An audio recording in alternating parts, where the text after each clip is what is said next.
de los datos en torno a la evolución del COVID-19 en Euskadi. Como saben, son datos recogidos hasta las 8 de la tarde de ayer martes. Se ha registrado hasta ese momento un total de 249 nuevos positivos confirmados, que elevan a 11.475 la cifra de personas contagiadas en Euskadi. 1.276 se encuentran ingresadas en nuestros hospitales y ayer se dio de alta a un total de 134 personas. Por territorios, en Araba el número de contagios es de 3.075, de los que 207 permanecen hospitalizados. En Vizcaya son 6.239 las personas contagiadas, de las cuales 790 se encuentran ingresadas. Y en Guipúzcoa el número de positivos es de 2.161, con 279 ingresados. 259 positibo berri ditugu. Guztira, 11.475 pertsona daude kutsatuta Euskadin. El número de fallecimientos ayer se incrementó en 43, por lo que son 902 las personas que han muerto con coronavirus en Euskadi. El coronavirus vuelve a mostrar su cara más cruel. Todo nuestro cariño es para las familias que están sufriendo la pérdida de un ser querido. Intuíamos, y así lo hemos venido diciendo estos días, que la cifra de fallecidos podía experimentar nuevos picos, lo que denominábamos dientes de sierra, y así ha sido lamentablemente. Afortunadamente, el repaso de los datos nos sigue dejando cifras positivas. Así, hay una bajada en el porcentaje de nuevos casos. Ayer se realizaron 1.849 pruebas, la cantidad más elevada realizada hasta el momento. Y de estas, el 13% dio positivo. Vuelve a ser el porcentaje más bajo alcanzado hasta la fecha.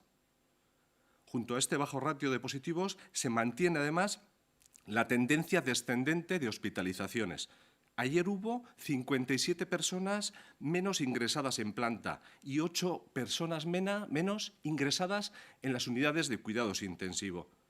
Esto ha permitido, tal y como afirmaba la consejera de Salud Nekane Murga, que la situación en todos los centros hospitalarios se haya estabilizado. Y un tercer dato es el de las personas recuperadas o que han recibido ya el alta hospitalaria. En Euskadi son ya un total de 5.428. Zoritxarrez, hildako pertsonen kopurua gora egin du berriro. Gerta zitekeen beldur ginen eta hala izan da. Baina datu positiboak gero eta nabariagoak dira. Lehenik eta behin, positiboen portzentajeak beherako joerari eusten dio. Atzo, 13% izan zen, orain arteko basuena. Horrez gain, hospitalizazioek ere behera egin dute. Eta azkenin, aipagarria, gora doa osatutako pertsonen kopurua. Estos son, por tanto, los datos recogidos hasta las 20 horas de ayer. Una vez más, insistimos en que no es momento de bajar la guardia, debemos procurar adoptar todas las medidas necesarias que permitan autoprotegernos y no nos vamos a cansar de repetirlo, insistir en respetar el confinamiento, mantener la distancia de seguridad, lavado frecuente de las manos con agua y con jabón y limpiar las superficies siguen siendo nuestras mejores herramientas para frenar la transmisión de la enfermedad. Debemos mantener estas medidas para no desandar lo ya andado. Besterik ez nire partetik, eskerrik asko, y quedo a su disposición por si hubiera alguna pregunta. Eguerdión, doctor Sánchez. Paso directamente a realizarle la primera pregunta que nos ha llegado. Una periodista dice si a futuro, como parece, las mascarillas van a ser habituales en las calles. La pregunta es si se está estudiando algún tipo de convenio con las farmacias para su dispensación, por ejemplo, vía tarjeta sanitaria, o si en el futuro podría hacerse lo mismo con los test para conocer si la población ha pasado o no la enfermedad. Sí, lo comentamos ya hace unos días. Es posible que en relación con las medidas que se tengan que tomar próximamente y en relación con esta recomendación de nuestros expertos, que sea, quiero decir, recomendable esta utilización de mascarillas. Pero quizás es un poco precipitado todavía hablar de ello. En cuanto a la decisión se tome, hablaremos de cómo lo vamos a hacer, pero no estamos descartando ninguna posibilidad y es verdad que las farmacias en este sentido para la distribución de las mascarillas puede ser una alternativa. Pero como estoy diciendo, vamos primero, quiero decir, por partes, es decir, tomaremos la decisión y anunciaremos oportunamente. En relación con la utilización también de las oficinas de farmacia para realizar los test, no es algo que estemos contemplando en este momento. Podría ser una opción, pero en este momento no está encima de la mesa la utilización de las oficinas de farmacia para esto. Tengan en cuenta además que la realización de este tipo de pruebas requieren una serie de condiciones que son importantes para garantizar la fiabilidad de los resultados y aspectos tan importantes como también el poder incluso incorporar toda esta información dentro de la historia clínica del paciente para que tengamos trazabilidad e información. Como digo, es decir, podría ser, pero en este momento no tenemos encima de la mesa la utilización de las oficinas de farmacia para la realización de estas pruebas diagnósticas. Otra pregunta sobre mascarillas. ¿Qué sabe de las que están retenidas en Barcelona? ¿Podrán estar disponibles esta semana como estaba previsto? ¿Puede hacer algo el Gobierno vasco para ayudar a las farmacias guipuzcoanas? Sí, somos conocedores de la situación y, de hecho, el Departamento de Salud y, en concreto, la Dirección de Farmacia está en contacto con la distribuidora guipuzcoana, que se encarga de esta distribución de este producto, así como también con la Generalitat y con el propio Ministerio, de cara a intentar cuanto antes poder, digamos, desatascar esta situación y que este material esté disponible lo antes posible, como pensamos y esperamos que así sea. Y otra tercera también sobre las mascarillas. ¿El Gobierno vasco va a mantener a partir de mañana el reparto de estas? Como ustedes saben, se han hecho un primer reparto de estas mascarillas a lo largo de estos 2 últimos días. Hay que esperar a ver cuál el material que va a sobrar y en relación con este material, en caso de que sobre, se decidirá en qué términos se va a proceder a repartirlo. En relación al proyecto de investigación liderado por personal investigador de la UPV-HU, hay varias preguntas. Se acaba de validar el test de coronavirus desarrollado por científicos de la UPV. ¿Osakidetza tiene pensado emplearlos? ¿Cuántas unidades se fabrican diariamente en Euskadi de los test que ya han sido validados? Sí, es muy buena noticia la acreditación que ha tenido la UPV para realizar este tipo de pruebas.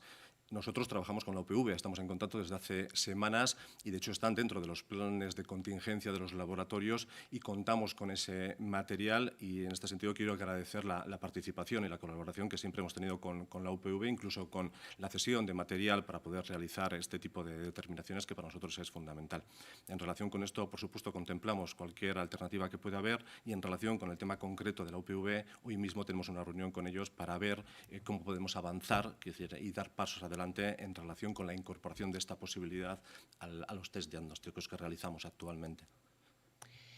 ¿Nos puede detallar cuántos test se han realizado en las residencias de mayores, tanto a residentes como a trabajadores y trabajadoras?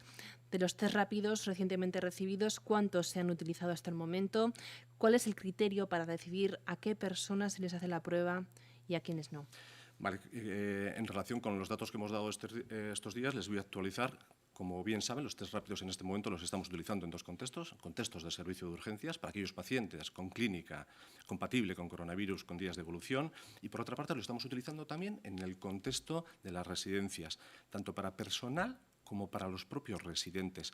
Hemos utilizado hasta el momento un total de 4.762 test rápidos, de los cuales 3.484 en este ámbito residencial, tanto de residentes como de personal sociosanitario.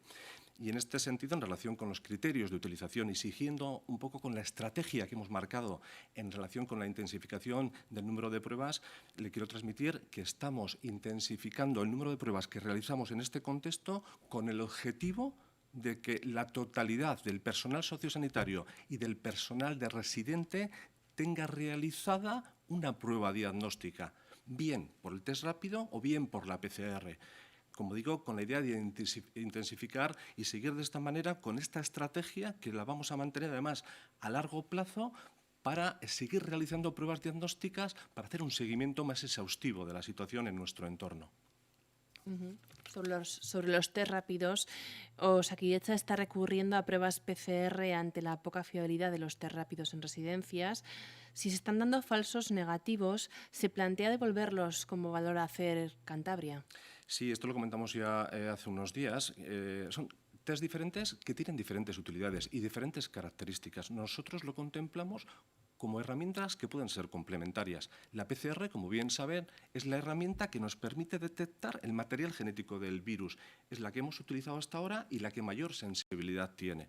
Los test rápidos aportan otro tipo de cosas, aportan rapidez, pero es verdad que para tener una sensibilidad elevada necesitan de días de evolución de la sintomatología y de una serie de características. Nosotros, en relación con el protocolo que estamos utilizando, lo que hacemos es utilizar de manera combinada las dos, de manera que si el test rápido no está positivo, podemos clasificar a ese paciente como de positivo y además nos permite hacerlo con rapidez, pero en aquel caso de que tengamos pacientes en los que clínicamente, quiero decir,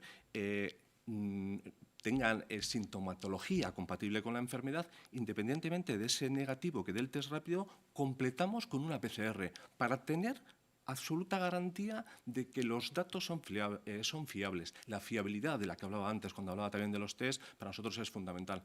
Y en este sentido lo estamos utilizando como exploraciones complementarias, métodos de diagnóstico que cada uno tiene sus características y su función dentro de nuestro sistema. Le traslado una pregunta para concretar, dice un periodista, las posibles diferencias entre los datos de la Diputación de Guipúzcoa y Osakidetza en cuanto a fallecidos. ¿Cuántas personas que no eran internos de residencias han fallecido en Guipúzcoa desde el inicio de la pandemia?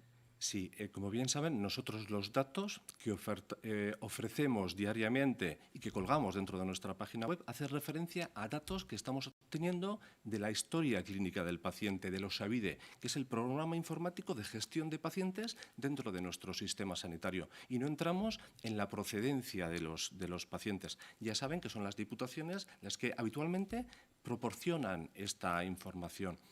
En relación con situaciones que se pueden dar de decalaje de datos, de corrección de datos, una de las cosas que hacemos a diario es revisar toda la información para tenerla actualizada.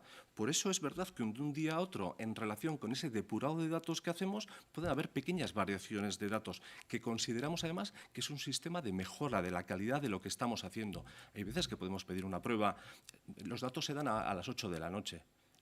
Son datos referidos hasta esa hora, pero puede que hayamos pedido una analítica a las 7 de la tarde y el resultado no esté hasta las 9, con lo cual, digamos ahí que puede haber una adecuación de los resultados, un depurado de los resultados para que sean fiables del todo. Por eso ustedes pueden ver que a lo largo de un día, al día siguiente, hay pequeñas correcciones que pretenden, de alguna manera, garantizar que la información sea la mejor posible.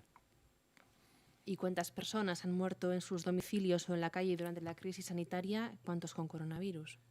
Sí, es un poco lo acabo de contestar ahora, ¿no? Es decir, no entramos en la procedencia de los fallecimientos, de dónde vienen, damos los datos independientemente de dónde son.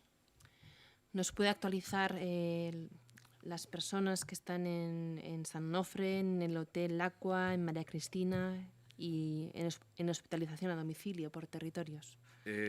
Sí, tengo los datos en relación con las residencias, con los centros a los que usted se refiere. El Hotel María Cristina en este momento tiene unos 25 pacientes ingresados. En el Gran Hotel Aqua hemos bajado ya del centenar y en el San Onofre rondamos los 50 pacientes ingresados. ¿Qué porcentaje representa entre los nuevos contagios el sanitario, el sociosanitario y mayores de residencias?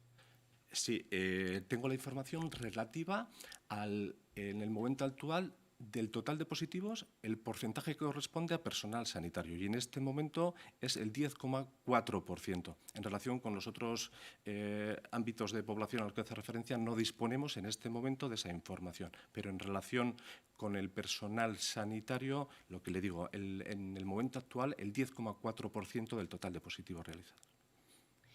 Y una última cuestión. ¿Salud va a permitir que familiares visiten en residencias a mayores u otros colectivos que estén en sus últimos días de vida, como están autorizando otras comunidades autónomas?